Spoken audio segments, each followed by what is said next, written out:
Welcome to the sixth Twitch live stream that we are doing, fifth Twitch live stream that we are doing through our Libraries Illuminated program.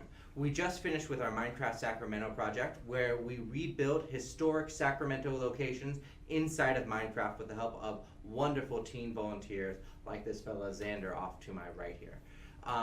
From there, we took our archivists, James and Amanda, and they streamed a tour of those locations live on Twitch. If you haven't seen that, if you want to learn how the primary sources that the Sacramento Public Library has access to led us to these ideas and construction of these buildings with pixels, you can check that out on our Sacramento Public Library YouTube channel. It's archived there. If you have seen it, congrats to you. You are thoroughly awesome. Today, we're doing our first chapter in our Gamers Book Club series, where we're going to be discussing A Theory of Fun for Game Design by Raph Koster. This is an excellent title that's going to get into ludology, or the theory of what makes play, what makes fun, what makes good game. And it's going to be an interesting discussion between our book panelists here, followed shortly by an interview with the author, where you, our Twitch streaming audience, can ask questions and interact with our presenter that way. This project, the way that we're able to do it with all this fancy equipment and all these lightings and all these computers, comes with special funding from the State Library and the Southern California Library Cooperative. And we were able to get funding from that organization to try and experiment and still learn about live streaming library events through that organization. So we are very grateful for them, and we are happy that we are able to be a part of this. If you are in Sacramento and you are doing summer reading, which if you are in Sacramento, you should be doing summer reading, then be sure that you check this activity off on your game sheet and that you log the books that you read so you can get points and show how Sacramento really is a community of readers, because that is a story that we love to tell, and everyone that is watching this channel needs to be a part of that conversation. So, without further ado, we're going to bring on our panelists here. It's going to be led by the wonderful Dylan Holmes, who will introduce himself and give a chance for the other panelists to talk before we get into the deep dive discussion about Theory of Fun. So I'm going to sign off here, but I will be monitoring the chat and posing questions as they come along. If you guys have any questions for the panelists or for the author, go ahead and throw it in the chat, and we'll be sure that you get an answer. All right, thank you so much. We have magically teleported into our seats. So, hi, I'm Dylan. Before I get into these books, I want to just say who we are and a little things about ourselves. So yeah, my name is Dylan. I am a librarian here at the Sacramento Public Library. You can probably guess that I'm pretty into games and gaming of all sorts. And let's see, I would say my all-time favorite game is Deus Ex, and a recent favorite, Sorry, don't tap the table. Oh, yeah, sorry. is Deus Ex, and I guess a recent one that I've played that I've really liked is Overload, which is a throwback to Descent. So if you guys can tell me your name, what you do here or in life in general, and just some favorite games. I'm Rose. I'm a library assistant in Citrus Heights. I didn't know there'd be a quiz about favorite games. Sorry, I think a probably, favorite game. So one of my favorite games of all time would be Journey. A favorite recent game would be Undertale, which is also a top favorite. But yeah. Excellent. My name is Amanda Folk. I'm the K-12 specialist for Sacramento Public Library. Yay, Chris, for shouting out summer reading. I help make that happen. And I've been playing video and board games since the 1990s. So some of my favorite games, I really liked Portal, both Portals and the follow-up Quantum Conundrum, the Bioshock, Bioshock and Bioshock Infinite, and Pokemon. I was participating in community day before I came here. Hi, I'm Xander Bennett, and my connection to the library, for a while it was mostly just me going to the library, but then my mom got a job here, and she'd been doing library jobs on and off, also as a teacher. But so when I heard about this, I just thought it would be really fun, and it really has been. So as far as favorite games, I think I'd have to say Super Smash Bros. Brawl, because that's the one that I own. And a more recent favorite one, I guess, would be, I think Breath of the Wild. Recently got into that one. yeah, that one's been really fun. Very cool. So before we leap into our discussion, I just want to kind of talk about the book a little bit for those who did not manage to read it. So A Theory of Fun was first published in 2004. It came out of a talk the author, Raph Koster, gave at the Austin Game Convention. And it's really a landmark text. It's the reason we're doing it as the first pick in the Gamers Book Club, is that there's a lot of game criticism and game theory before this. I don't know if I want to say a lot. It's definitely an emerging field, but it tends to be very specific or narrowly focused in sort of an academic sense. And this is one of the first texts that really tries to give an overarching, broad view of what fun is, why do we play games, and why are they worthwhile. And it's just really discussable and actually pretty easy to read. So I'm sure we've read it. We all have opinions and things we want to bounce ideas off of. So I guess I would say to start with, I would ask people, what was your reaction to sort of the central argument of this book, which is that fun is learning, or fun is at least a certain type of learning, where we're constantly sort of mapping new territory. And that's what we love about games, is these sort of contained learning modules, you might say, ways to learn in sort of a safe environment. For me personally, I thought the dissection of sort of play and fun at the very beginning of the book was really interesting and informative.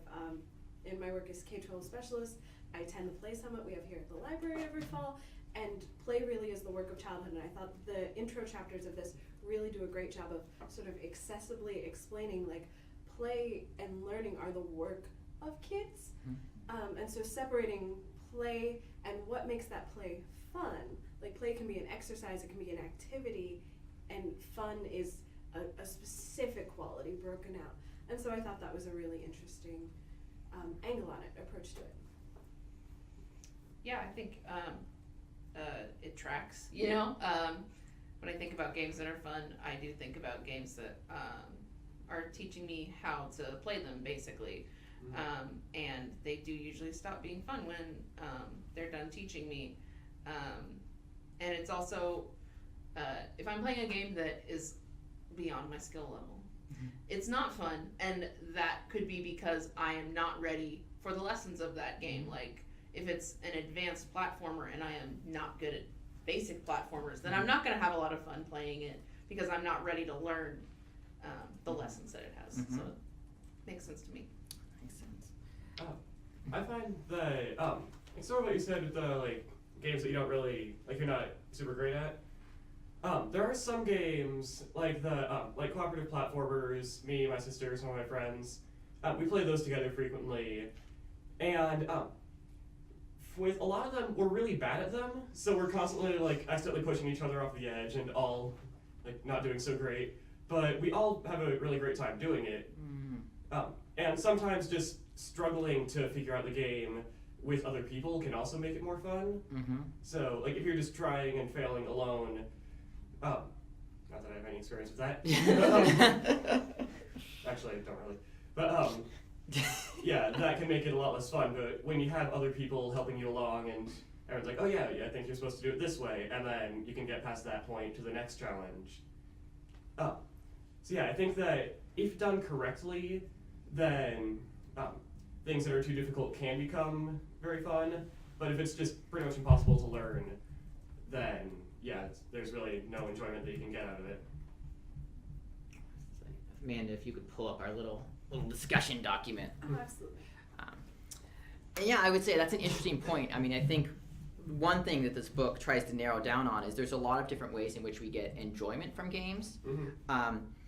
And when the author talks about fun, he does mean specifically that learning process, and saying that, of course, we do get enjoyment from, from the art, from the music, from the story, and also from the social elements of games. Because I think we've all, I don't know if we saw, I've certainly had the experience of playing games where if I played them by myself, I would not enjoy them. But somehow playing it cooperatively is sort of a social medium or sort of a shared activity can really bring them to life. Yeah. And that is something that games do. Oh, sorry. I gotta get logged in here. Yeah, I personally don't really like solo platformers. Like I don't play Super Mario Bros. Wii by myself really. I generally play like adventure games when I'm playing them alone. But yeah, if I'm playing with other people, then it's almost always like a platformer game, or Super Smash Bros. Is, like I said, one of my favorites. Which is another one where we're constantly we're not really making each other fall off the edge. We're generally just kind of accidentally walking off, thinking that we're somebody else. But so yeah, the social aspect of games can also be really great. And one thing that Raph talks about in terms of learning specifically the skills that games teach us, because Yeah. of course by definition when we're learning something specific. And I was just wondering for you guys, what do you think? He makes certain arguments about how a lot of those skills are like very specific and based around survival, perhaps because of the construction, particularly of games at the time. Can I jump in there? Yes. Because there is a question in the chat about wanting you guys to discuss some of the ways in which Koster talks about the ways in which games need to teach modern lessons. Yeah, that's a great segue into what I was going to, which is that he's arguing a lot that games, in terms of a lot of them, are kind of these kill or be killed, run, jump things that they're teaching us how to survive. At some level, sometimes how to outwit enemies, but in sort of a life that is a zero-sum, you win, I lose environment. In fact, that's how most games are constructed, is there's a win state and a loss state. And that in sort of the modern, globalized, interconnected world, those skills are not necessarily that helpful for, living life in a city and working job and getting along with everybody. They're not really teaching us social connections. They're not teaching us, information skills. And so I guess, that's a good question, is do you think that's an apt criticism of a lot of games? And do you think, are there some exceptions to that? Are there games that you think sort of the exception to that rule? I do think that's an apt criticism, and I think if we want to talk about games as a social learning tool, then we really need to talk about what, like the effect that fiction has on people, and we need to talk about this potential social responsibility of giving an in-game reward for making an evil choice, because there are a lot of games that set up like this is within the world of the game, this is an evil choice and this is a good choice. Yeah. And the game gives you a payoff for being evil, so that because otherwise, of course, why would you do something evil? But people just want to do evil things in games sometimes, and I feel like there should be more games where there's not an in-game reward for being evil. There should be more in-game rewards for doing the right thing, doing the social responsible thing, instead of just the thing that gets you to the goal of the game. And go ahead. I think the games with the morally ambiguous choices sometimes, or where you have a lesser of two evils choice, do really interesting things with that conundrum, right? Where like, I'm going to play just a good character and a good character. Not all games are Fable. And then you get into a situation where your choice is lesser of two evils. It speaks to sort of that more complex things, that the more modern things, to speak to the question that games can be doing. I think is it Last of Us that does that? Like you don't really have a good option out of the puzzles you're solving. I would agree that we've seen historically games teaching those, but I thought the example in the game of how you would set up something to approach more modern problems. More people are going to work and dealing with being middle management than are dealing with needing to throw sticks and rocks at game to hunt it down, right? So Oregon Trail, hunting buffalo, less applicable than the game that he set up as an example in the text of like rising to the top. The more power you have, the less friends you have, and striking the balance in your influence. I'm going to say yes. Not only are gamers, there's some talk of laziness in the book. Not only is it easier to be a gamer in the like hit spacebar shoot buffalo game, but it's easier, I would suspect, although I'm not a game designer, to design that game than the more complex, more ambiguous choice trees. Right. Because one thing he's talking about are games as mathematics, is that of course at a fundamental level this is code, which is at a fundamental level is binary, and that it's very easy to express in mathematics, turning a 1 into a 0, which is what happens when you kill a person in a video game, or your lives go up or down. That these are certainly easier to express. I was flipping through the book when you were talking because I was trying to find this. My favorite page in the book. There's this comic, yeah, where there's these two kids, and you're probably not going to be able to really see it on the camera here, but there's these two kids standing by a locker, and one of them saying, "Nah, saving the world didn't give any extra bonus points, so I let the Martians nuke it." And so that's an example that, of course. Sorry, the kicker for me of this Yeah. page is then these girls in the corner Mhm. are talking to each other like they are so clueless. Don't they know about the entire second half of the game? Right. Like this theoretical game has a scenario where you actually miss out on the gameplay of the game Mhm. if you make the evil choice Mhm. Yeah. for this gameplay reason. Which this isn't a real game we're talking about. Right. But I would like to play this game. Right. This is a Yeah. good game. So yeah. And I guess in some ways that brings us to the question of gamification, which is, of course, is I was actually looking at a little follow-up talk he did about 10 years after his book, and apparently some people were getting mad at him because this book really, in some ways, introduced the idea of gamification, or at least popularized it. I don't want to say introduced, of like, oh, we can use these game elements to get people to do things, and of course, then we do, but that's not always being a good citizen. It's more like buying more coffee at Starbucks. Yeah. Mm-hmm. And so I don't even know if there's a question here, but Right. but it's like It's it's an a interesting- tool for good and evil. Yeah. And I think one of the problems with gamification is that if you start to see the people in your life and going to work as just like points in a game, Mhm. that's not a great way to kind of construct the world because it's not accurate, and it's a very like self-centered way to kind of just dehumanize everybody. If you Mhm. just start thinking about everything you do as part of a video game. I mean, if that's the only way you can be productive, I guess, those are pros and cons that you have to weigh for yourself, but I guess I'm speaking from personal experience here. When I've done like gamification, like habit building things or like this or that, I don't feel personally like it makes me more emotionally well. It makes me start to see my choices as like, oh, I gotta be efficient, I gotta maximize my day, which works for some people but doesn't work for me. So I guess gamification, good or bad, depends on the person. I think that's really interesting. That concept. I mean, obviously, I'm pro gamification of things like summer reading. Right. Yeah. Play a game. Log this activity, earn 25 points. Exactly. But speaking in the larger world, I would agree that just that we were talking about microtransactions in mobile games before the stream started, and there are things that can turn into sort of, I would argue, not fun.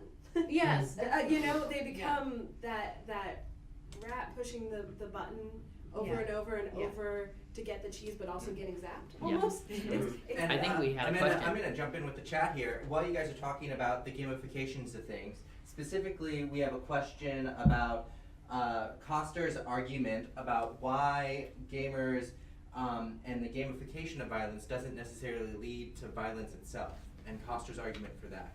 Can you guys delve into that topic at all? Yeah, I think a little bit. One thing that Koster is really focusing on this book, and I would say that this book is pretty much coming out at a time in its original publication of peak concern about video game violence, Senate trials, the wake of the Columbine shooting. So it's a really hot topic, and one thing he's saying is that on one hand you have these games and there's often a lot of violence, and that's a thing that is there and that you can't ignore. But at the same time, for the people who regularly play these games, that's not really what they're engaging in. A lot of the book he talks about, you're sort of grokking a pattern, and at a certain point as you play a game more, you see the pattern and you neurologically sort of interact with the pattern and not the skin. So you can have a game about going and shooting people, but at a certain level it could be the game that's throwing snowballs at snowmen or whatever. But Amanda, what do you think about that? I have feelings. Well, Yeah. Did you have No. that? No. Oh, okay. I do. I have Yes, feelings about please. that. I mean, and we don't even have to go back to when the book was written. Like, Yeah.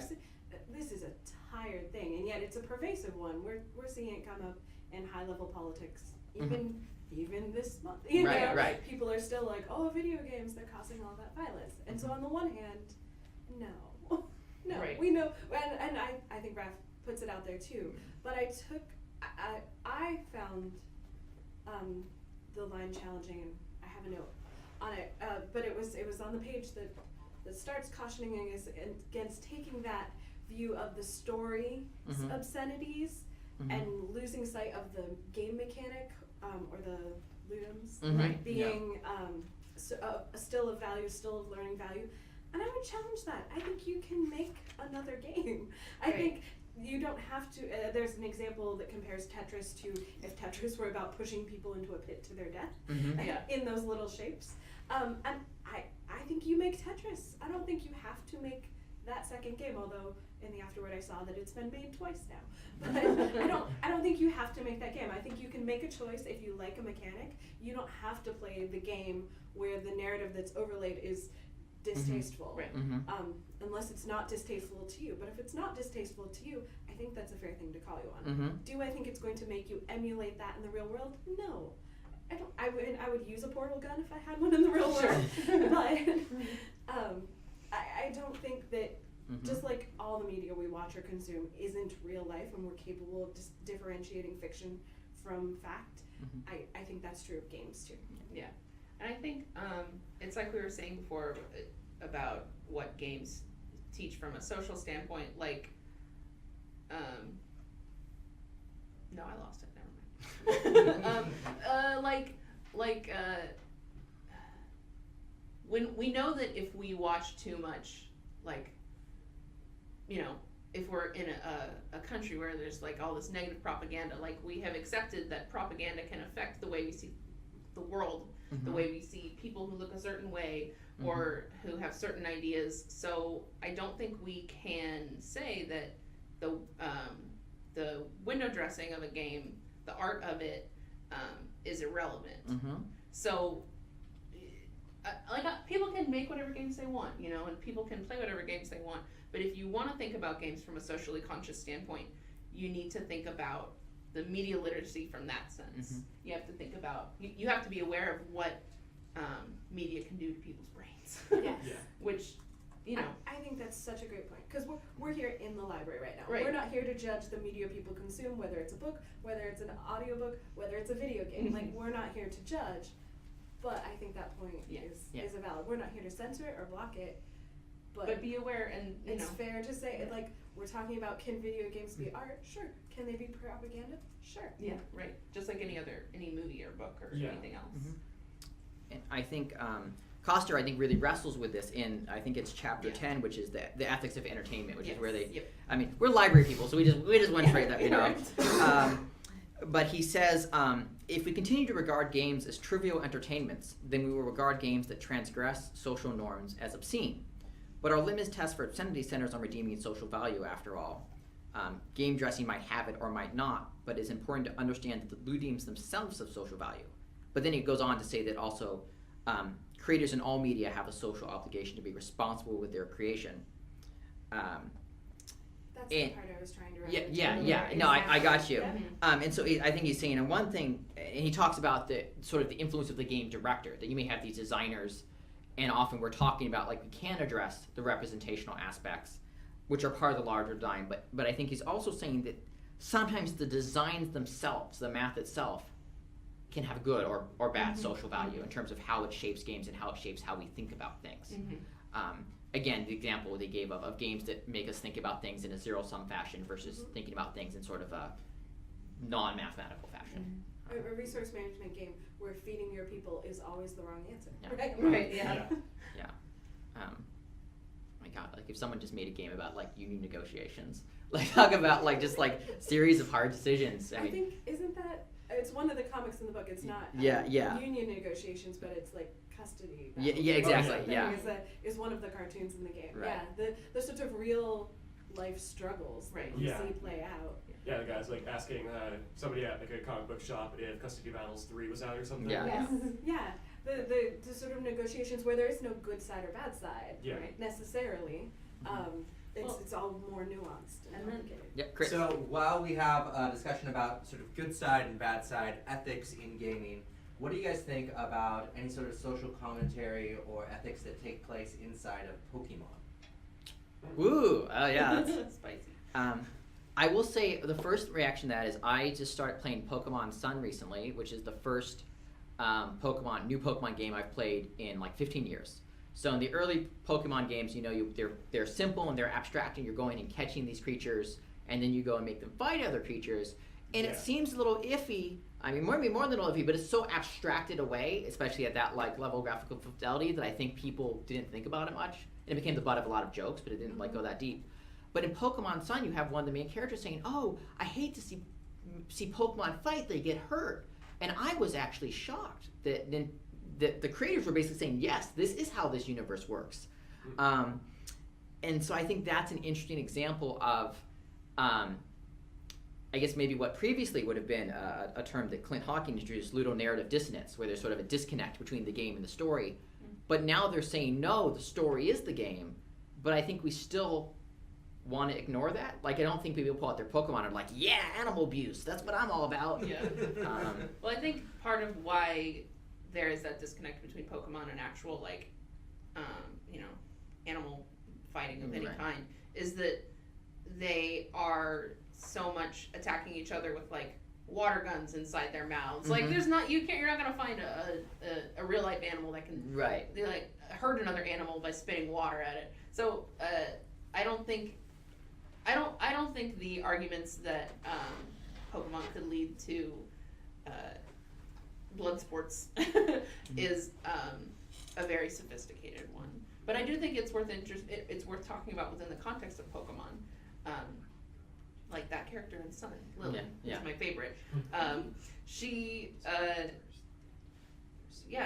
the first character in any Pokemon game to bring this up, and I think it makes her a really interesting part of the story. And she does kind of challenge the player and the other people, and I think in a way maybe she stands in for people in the real world who might have that idea. And the game sort of shows her that while she's not wrong to feel that way, her belief is kind of based on a misunderstanding of the way the world works, and she learns that slowly. And I don't want to spoil it. Yeah, okay. That's okay. But I think Pokemon Sun and Moon really does a good job of addressing that, because they never say that Lily's wrong, right? And that's important. I think that speaks to not the in-game conversation, but when Raph talks about how the responsibility that game critique has and how that, along with games maturing, game critique needs to mature. There are ways to engage in these conversations and interrogate the narratives we're experiencing. It's all your faves are problematic. Like, it can be okay. It can be a really great game, and this is a valid question to discuss. Those can both be simultaneously true. And I will say, perhaps, I mean, we'll probably talk about this in a little bit, but that while games have in many ways both advanced and diversified since this was first published, I would say that's probably even more true for games criticism. I mean, I think either the year this was published or the year after, you had Karen Gillan, who is this games journalist now, comics writer, wrote something called the New Games Journalism Manifesto, which was all about writing from personal experience, integrating game criticism with everyday life and with the world and with social issues. And that has just ballooned in all sorts of ways, but you've also seen, formalist criticism emerge and be more prominent, and now you just go online and there are a million blogs covering games from a million different perspectives, not to mention, YouTube and everything, that it's a very healthy field, at least in terms of the variety of takes you see on things. And that is, I think for me that has made games more enjoyable. Yeah,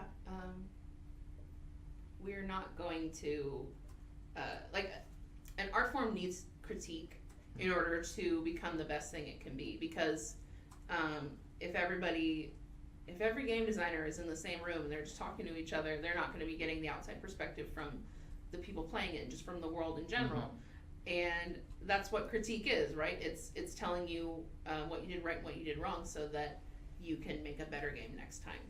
And the more sophisticated the critique, the more sophisticated the games can be.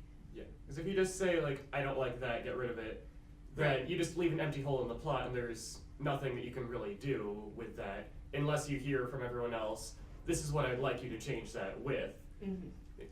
Because if the critique just tells you to get rid of things, then you're just narrowing everything down by just letting them get rid of everything on the list that you have. Right. but you never let them like highlight something on it.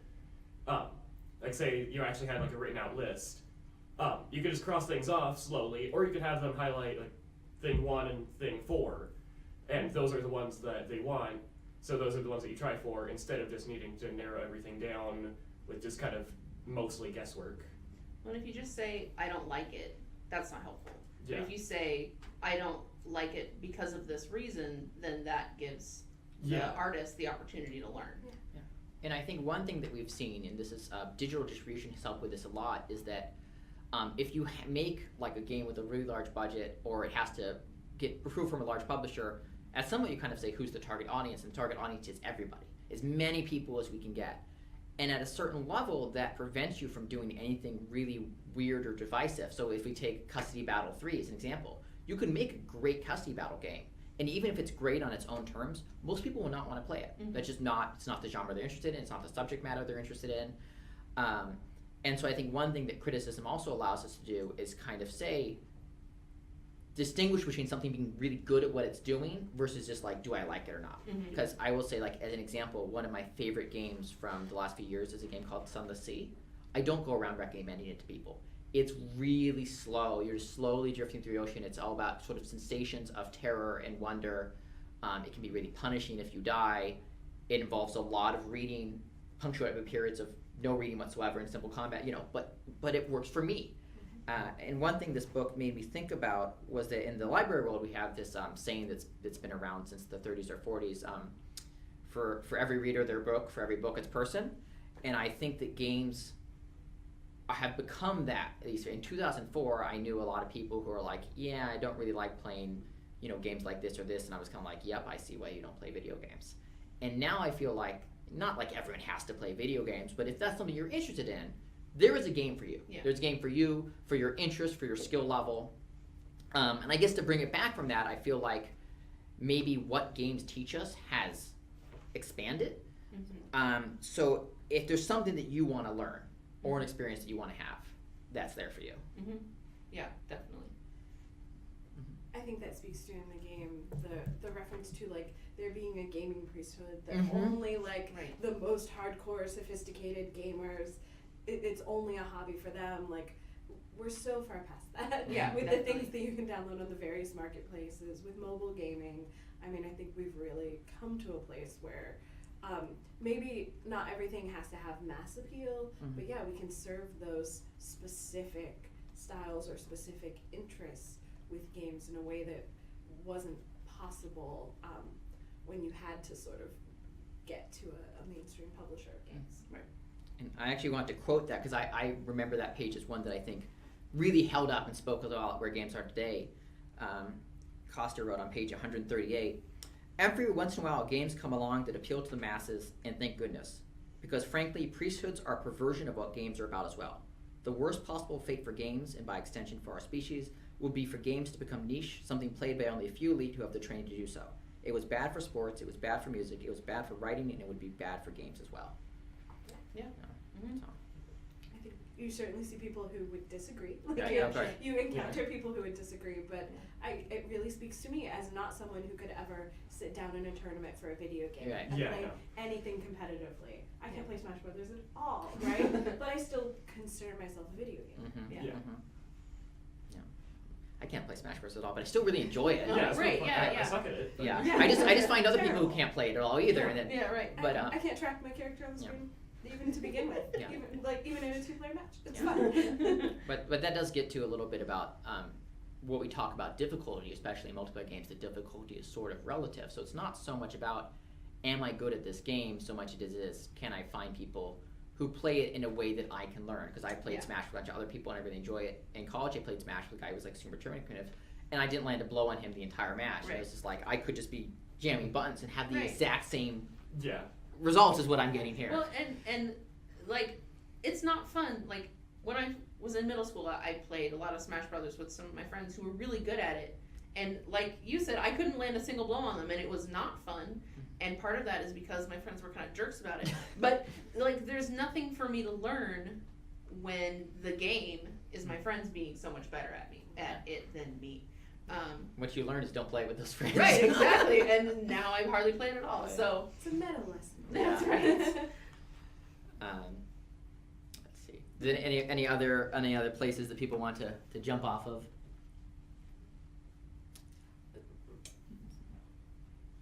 If you guys are struggling, we can you can give a little bit of an introduction for what Ralph has done in his career, and then we can move on to bringing him in. Okay. Yeah. So I know Raph is probably still he's been doing game design for a long time. He worked on a fairly early and very popular MUD, which is a multi-user dungeon, a text-based RPG called Legend MUD. Probably his first really big game was Ultima Online, which really ushered in the age of graphical multiplayer games, and it's in some ways still sort of a leading light and innovative. And that was followed by the similar Star Wars Galaxies, and these are both games that actually more so than most mass multiplayer RPGs today really empowered the players to do their own things, to form their own communities, build houses, kind of create their own social ecosystems and economies in a way that was really fascinating. And I think since for the last few years, he's also done a ton of writing, a lot of speaking, a lot of design consultation. But I'm sure he can tell us a little bit more about that when we talk to him. So, Raph, can you just give us a quick introduction? Maybe, I don't know, what have you been up to for the last 10 years? How's Paris? And Sorry. Well, it's midnight in Paris, but it was a lovely day. I walked so much I got blisters on my feet. As far as the last 10 years, gosh, after doing Star Wars Galaxies, which came out in 2003, I ended up working as Chief Creative Officer at Sony Online. That meant an awful lot of R&D, of doing publicity work, milestone reviews for games like PlanetSide, EverQuest 2, Untold Legends, Free Realms, a bunch of others. Then I left to do a startup called MetaPlace, which was bought by Disney. I ended up working at Disney for a few years, and then I left about 5 years ago, shortly after being given this Lifetime Achievement Award by the Game Developers Company, the All-Time Game Legend Award, which is a discombobulating thing to get. And ever since, I've been doing consulting and my own projects, things like board. So I've been working with companies like Unity, Facebook, Google, Wooga, Activision, on all kinds of things. Mostly game design training, but also research. Depends on with which company. And hype your new book, Raph. Oh yeah, I did just finish a new book that is more about the history of online gaming. Specifically, it's about the histories of Ultima Online, of Star Wars Galaxy, and that is up for pre-order at all the usual suspects. You can find it on Amazon, Barnes & Noble, whatever.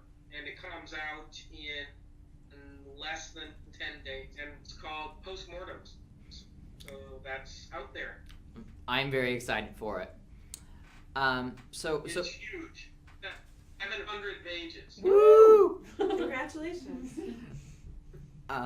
So I guess I would say that the first question about this book is, of course, what we are reading is the 10th anniversary edition. And I want to ask you a little bit, what was the landscape like when you first published this? Was it sort of a situation of like, I think I alluded this to earlier, that it felt to a lot of people almost like it was you're constructing a lot of this wholesale because there wasn't a lot like this. Yeah, it's funny because these days people often say that the book has become sort of the dogma, or there's a lot of we should be challenging it. Everybody believes what it says, but at the time it was actually radical and weird. There weren't any other books like it. There still aren't that many books like it, to be honest. There was fairly little in terms of game studies stuff back then, and it was long before games had a Supreme ruling saying that they were protected speech, right? That didn't happen until many years later. So when the book was originally written, we were still in the midst of moral panic over video video games. It's a question of whether or not they had the protection that books and music do. We were in the middle of freakouts over whether or not they caused things like Columbine, and we were in the middle of wondering exactly what the medium could really be and do. So a lot has changed since those days. Like, mobile gaming was not really a big thing, right? It barely existed. Indie gaming was not really a thing. It also barely existed. Yeah. And I guess I would say that one thing that we were looking at here, a couple of us read your best of 2017 games, and I thought, so one maybe the interesting journey this book takes is you talk a lot about the potential of games, about their ability to sort of rise beyond, you know, kind of high school level fiction. And do you think at least a number of games, if not, you know, the mainstream majority, have gotten there? I think a few games have, yeah. My favorite game of 2017 was What Remains of Edith, which the writing in that could stand up to, you know, pretty much any mainstream sort of magical realism kind of writing. It's solid all the way through. I think that the average writing in video games is still, how to put it, it's gotten dramatically better, but I don't think that we're yet at the place where the average writing in video games challenges the average writing in books. I think we've got still ways to go, but it's noticeably, dramatically better than it used to be, right?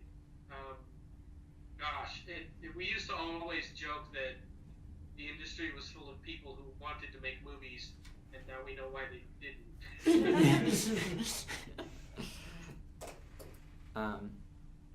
Yeah. Well, I think that's one of the things about where we are in gaming now is that, like, you know, when you wrote this book in 2004, I was 15, and so it was a whole new medium and study when I was still a teenager. So I think we're now finding people who wanted to make video games their whole lives are finally getting to make video games. I think that's a big part of why it's so different now. Yeah, the Unity engine and a little bit before it, Flash, were massive democratizing tools for video game creation, and really opened up the possibilities to far, far more people than had it previously, right? Much of what we think of as indie gaming today comes out of kind of the roots that the Flash community really kind of put in the ground through the dint of hard work. It took a lot of time and effort. Flash wasn't a very good game platform for a long time. Can we interrupt with a question from the chat real quick? Yep.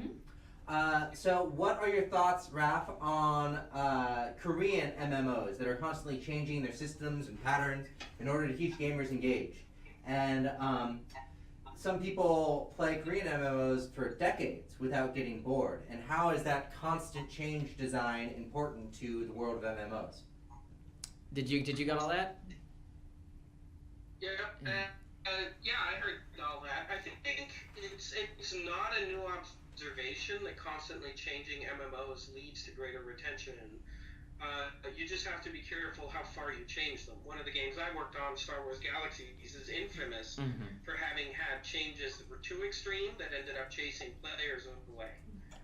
Story which is told on my blog. If people are curious, they can read an article called A Jedi Saga. It's also in the new book. Yeah, I mean, that was something that we noticed quite a long time ago. Continually changing the balance of the game leads people to get re-engaged, even though they might complain bitterly. And I think part of the reason is actually in theory, it's kind of a constant changing of the patterns that people are trying to figure out, and it results in renewed interest, right?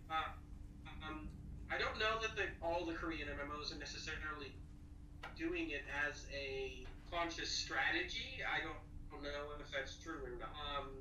It's awfully easy for developers of MMOs to end up doing it and giving players whiplash just because they're trying to fix ordinary balance issues on the fly and don't realize how much things are changing. Can we get another audience question? Yeah, please do. So another question that we have is, what's a good entry point for someone into the industry with an education in video game design, but not one in programming or art? Is indie work really the only way in, or are there other avenues? I would say if you want to be a video game designer, you probably need to have a portfolio. And that means either you learn how to do programming and art yourself, or you start working with teams in order to build a portfolio, and you work as the designer in order to, and along with people who have the other skill sets, in order to get that. If you are a designer who's interested in level design, then that could mean you make levels for popular games. It could mean if you are somebody interested in designing new systems, maybe you should be modding Skyrim, right? I think there's a lot of possible avenues in, but it's absolutely critical, no matter what, that you be able to show that you have design chops. These days, a lot of the programming type stuff is so accessible. I'm a firm believer that ideally designers learn how to program and also learn how to do art and learn how to do sound and music design and learn how to do marketing and so on, precisely because in this industry, designers kind of sit at the fulcrum point in between all the other disciplines and are the ones that have to communicate across the disciplines. And it's incredibly useful to be able to speak the languages of all of those different skill sets. And Raph, I'm going to jump in and say that the library teaches video game design. You can check out saclibrary.org/librarygames to learn more about it. Aside from that, and sorry, that's my pet project. Aside from that, we have another question here. What are your thoughts on hybrid/visual novels and action games? And how do those elements that one has to do to build one of those visual novel games help with this sort of learning to develop?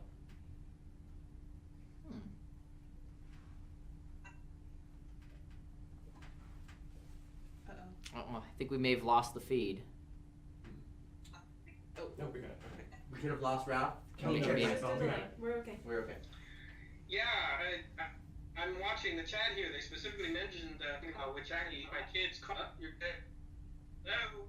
Yeah, the chat actually specifically mentions Danganronpa, which one of my kids cosplays from Danganronpa and loves that series. Talking about problematic faves. So, yeah, I mean, visual novels, there's a lot of debate, I guess, in some circles of a game or not, and I think general consensus these days is that we need to let it be called a game, and we can use other terms to gamey their ludicity. Though hybrids are actually where a lot of the most interesting stuff is happening, right? That's where we see a lot of experimentation, because experimentation.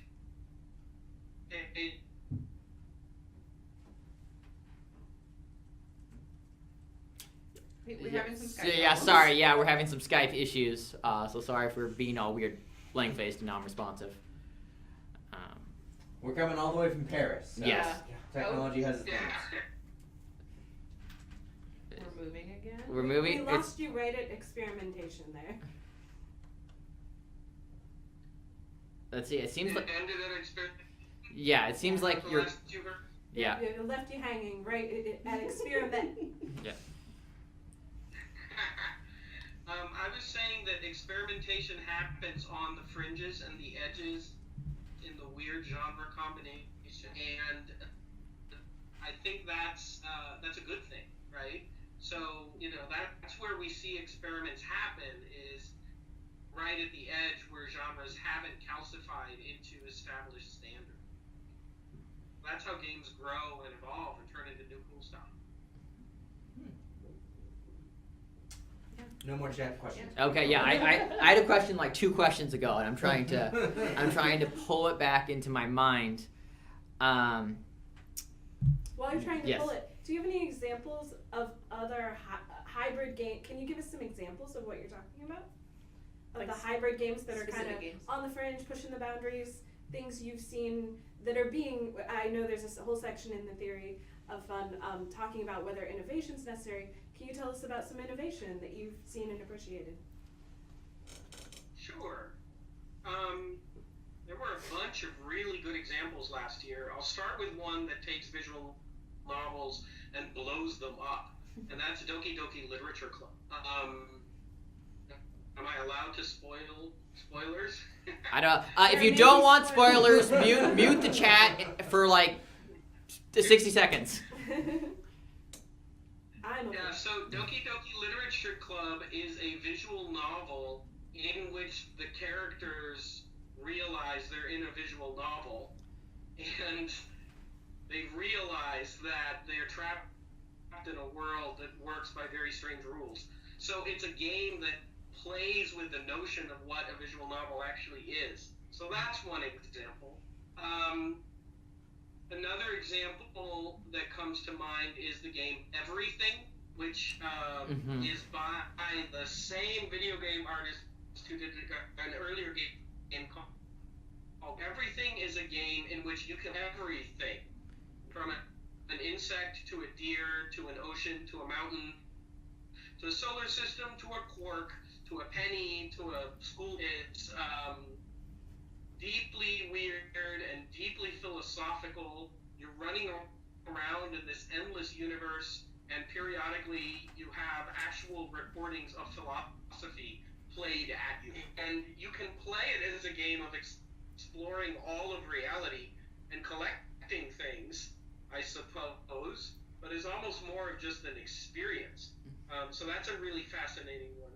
And then even mainstream games often do the genre blending in interesting ways. So one of my favorite from last year is actually Golf Story on the Nintendo Switch, which takes an absolute full-on standard golfing game with swing meters and collecting better clubs and everything, and puts it in a chibi JRPG world where you are running around. It looks just like the I don't know, it looks like the DS version of Pokemon, but it's also a full golf sim, like with the same depth as like Tiger Woods.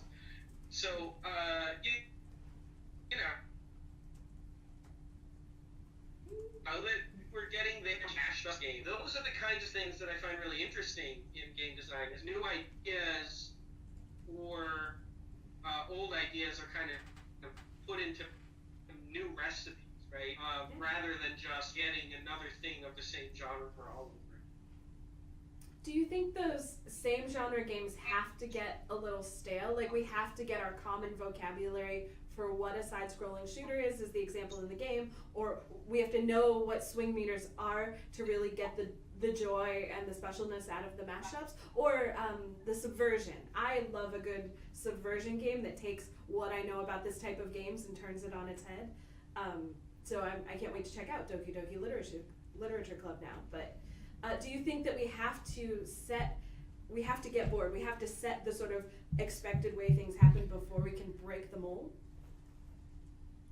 We do, and that's actually, it's something that's talked about in the book. It's also something that's valid 6 Ways from Sunday through research in many, many fields. People who are editors talk about terms like scaffolding. People who are trainers talk about, zones of proximal development and things like that. We do need to build up our knowledge and our skill sets in previous arenas, and in the book I have the term chunking, which is out of psychology, and turn them into habits and routines so that we can then build different out of them.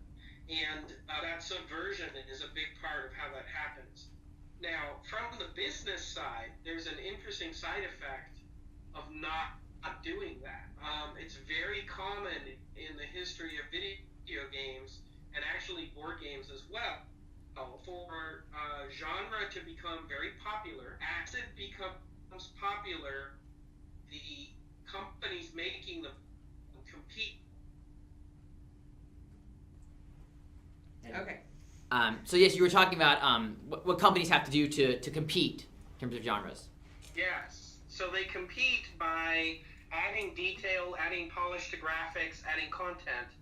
And what ends up happening is that they do that in order to freeze out other competitors, right? Mhm. But it also leads to a phenomenon where there's this sweet spot that we now call the genre king. So, for example, World of Warcraft was a genre king. I would say that currently the Oblivion RPG, the Elder Scrolls RPGs are genre kings. At one time, Microsoft Flight Simulator was a genre king.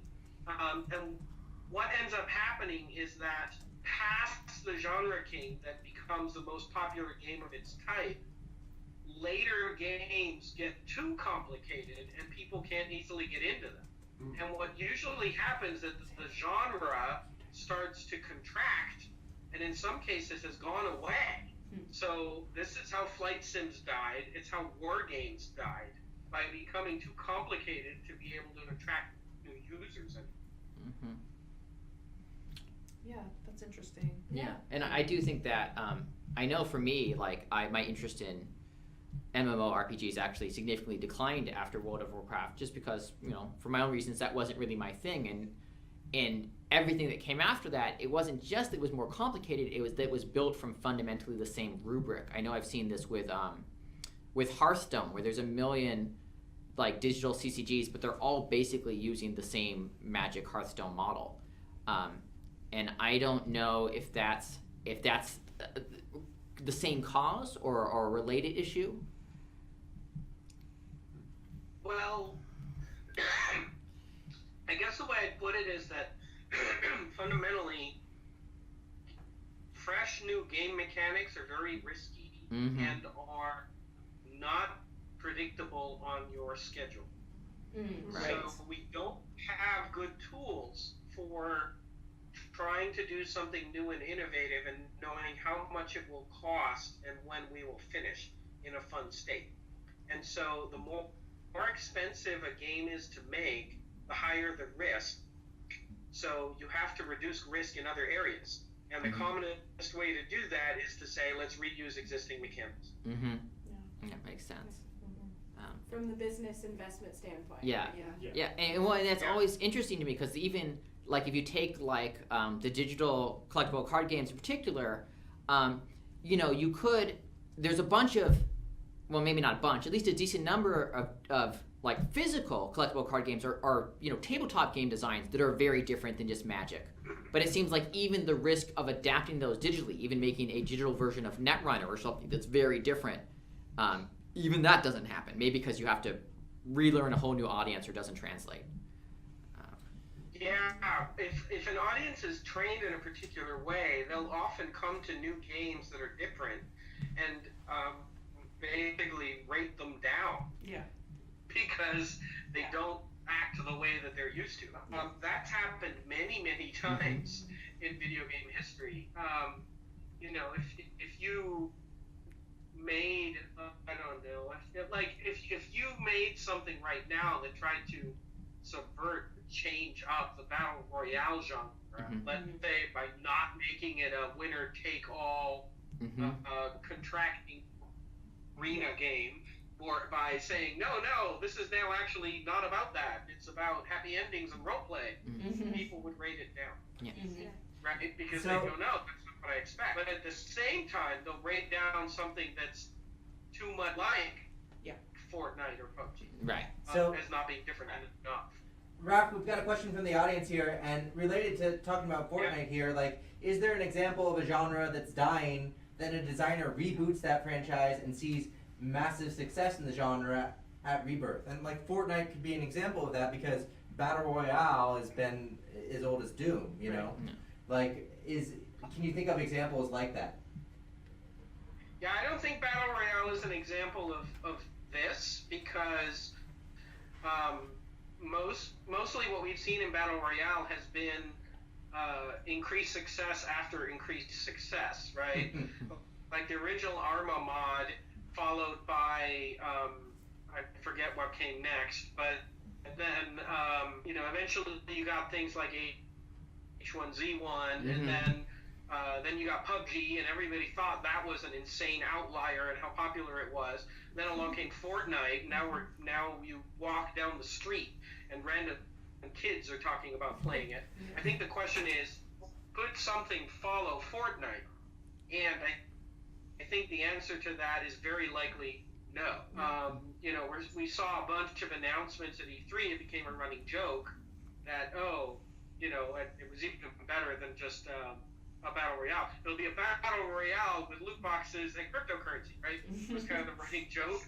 I think it's very likely that Fortnite is a genre king, and it will do very well off of its preeminence for quite some time. But it basically means its market lose, and then after some point, if people just make Fortnite but with more weapons, Fortnite with more arenas, Fortnite with like minor rule changes, I guess, it doesn't mean that the audience will keep growing. Yeah. Have we seen this in the past? Absolutely, Yes. we have. So RPGs is actually a great example. The PC RPG was dead, like dead as a doornail, as far as the market was concerned, until along came Diablo and reinvented it from a different angle. And then it died again, and was, because Diablo was seen as so different that nobody would make games like the old Ultimate City. And then it happened again with the rise of Elder Scrolls, right? And now you have the Elder Scrolls games, and how many people are willing to make something like Elder Scrolls? Not many. And so, that's an example. We also tend to see genres go dormant, sometimes long enough that the gamers age out entirely from the hobby. And then you can kind of rewind the clock and say, oh, we're going to bring back old school play or something like that. And then you can get the cycle off all over again. And I think one arena that is seeing that happen right now is Space Sims. Space Sims died after Winter 4, which came out in like 1996. Yeah. Right? And they were just gone. Like, you just couldn't buy them.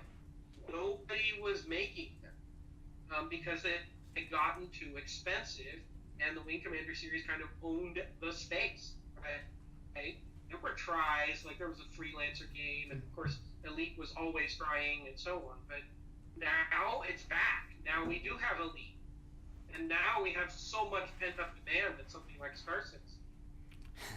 So we've got a question related to pent-up demand here. What are your thoughts on battle royale games saturating sort of the big title market of games? Well, part of me just goes, whatever. I mean, it'll cap out at some point, right? I mean, that's just kind of how things go. I think that there's also a question of how much of it is just because of the kind of marketing reach and the connected communities that we have now. I think that fans themselves are what often anoints these kind of kings, right? There's a theory in pop music that they actually ran studies on this. They took a bunch of good songs and had different groups of college kids got the same sets of songs, but weren't allowed to talk to one another. And they got to run their own separate charts and voting systems for what songs were good. And it turned out that what things became number one were mostly down to luck. It mostly came down to whether or not there was a popular listener who evangelized it, not the quality of the song. Yeah. And I think that's probably true of all hit-driven markets like that, right? We tend to see that, sometimes what floats to the top is Call Me Maybe, and sometimes it's the Macarena or whatever. And it doesn't mean that the Macarena is a better song. It just means that somehow it hit that magic tipping point. So, whatever. People tend to forget, I think, that popularity doesn't actually mean very much in the short term, Right. or even in the long. If you go back, for example, I did a blog post about this once. If you go back and try to look at the best-selling novels of the 20th century, your mind will be blown because you won't have heard of it like a damn one of them. Mm-hmm. And you'll go, what? How did this happen? These were the single most popular books in the entire century. Mhm. Yeah, nobody knows. Nobody cares. Raph, you're talking to a room of librarians. Yeah. Yeah. Oh, you care. You're librarian. Yeah. But yes. Pollyanna or Jonathan Livingston Seagull or whatever, right? These were massive moment-defining books that hugely changed American culture. We even today use the word, oh, that person's such a Pollyanna, which, by the way, means the opposite of what it did, Of course. kind of. And but nobody reads Pollyanna. Like, it's just, I'm sure you can go check your records. Nobody Yeah, right. checks Pollyanna, right? And that's just what happens, right? That's just how it works. That's interesting to me because it kind of implies, at least with the book example, that in the short term, popularity is more important than quality, but in the long term, quality is more important than popularity. Because we do remember other books that came out the same year as Pollyanna, and millions of high schoolers read them every year. I don't know which books those are, but there are books that are now classics that people read all the time that didn't do as well as that book. And if we could speak, that's the quality showing through, rather than just the flash in the pan hitting the zeitgeist or whatever that Pollyanna did. There's some other book we now love more and acknowledges better. Though I think even a lot of those books, I know when I've been browsing Wikipedia on various famous books, often you'll be like, oh, this book was published and it was forgotten for 45 years until this critic at the New York Times rediscovered it. So even with those books, there's quality, but there's also the luck and evangelism. Yeah. And I think maybe... Yeah, but that's happening right now to the band Toto and the band Aha, right? Yeah, definitely. Mm. And I wonder if that will be less likely to happen with video games just because, consoles move on. I couldn't put in a Windows 95 game into my modern computer and play it. But I could pick up a book from 30 years ago and read it because it's just a book. I think people. Yeah, the science fiction writer and futurist Bruce Sterling has a wonderful riff on that, which he calls it the dead media problem. Mm-hmm. And video games, for the longest time, the emulation scene was terrible and extremely limited, and so we didn't have a lot of ways to play some of those old games.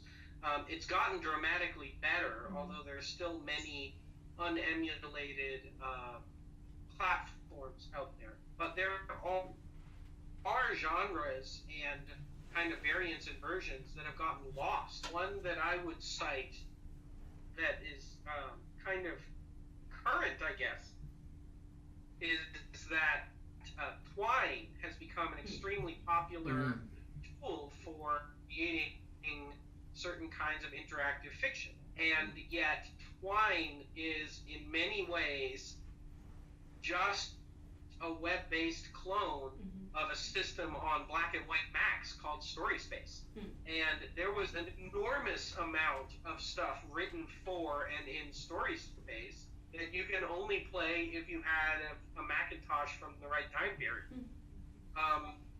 And to the degree that I think most of the people working in Twine and insisting that their stuff is a game don't even know that the people who were working in StorySpace vehemently argued that hypertext should not be considered a game because they didn't want to get stuck in the gaming get-up. They wanted to be considered literature. That's interesting. Mm-hmm. And Raph, we're gonna go with a different tone or different direction here with a question from the audience. We want to know, the audience wants to know about how important accessibility is in games, and specifically accessibility in terms of the number of systems it's available on and the floor level of skill that you have to be able to step in and feel good about playing a game, and how that relates to how popular a game can become. Yeah, it's basically popular virality can overcome. I guess the Dark Souls games are probably a perfect example of that, where frankly the games are kind of right. I mean, they just do not teach you how to get better at them very well, which is why they're so famously difficult. And yet, that is exactly what drove them to the heights of popularity that they have, right? To the degree where now we have Souls-likes, and it actually means a particular aesthetic. I think that, in general, accessibility is super important. It basically has to do with how quickly a game can grow audience, right? It doesn't mean that the game is bad. We can have games that are very good and not very accessible. Chess is a great example of a very good game that has lasted a really long time, that any video game would envy, having that kind of subscriber retention. And yet it's famously not accessible at all. Like, come on, there's like no instructions for how you move pieces on the pieces. Right? Like, if we were doing that in video game design, the stupid way that the knights move would actually be on the knight. Right? So yeah, you can't always say that accessibility is a limiting factor, but it can change kind of the take-up rate. And if your take-up rate is too slow and your loss rate of people interested in the game, like let's say chess turned out to have a low skill ceiling and people could master it quickly, the combination of low accessibility and low skill ceiling would certainly doom it. Right. But because it's so deep, people are willing to take on the accessibility learning burden. Gotcha. And I know that you at some point not too long you have to actually get to bed because it's approaching 1 o'clock there. Yes, it's 5:01 in Paris. Okay, so let's see. Do we have like a final question or some burning thing to ask Raph? I feel like we haven't heard from Big Xander over there in a while. Okay. Well, Raph, we appreciate having you here, and tell us one more time about your new book coming out. Sure. It's called Postmortems, and it is collected essays. I've been writing on my blog since the mid-90s, and there's a ridiculous amount of stuff there covering history of online games. I write very candidly about things that worked and things that didn't work.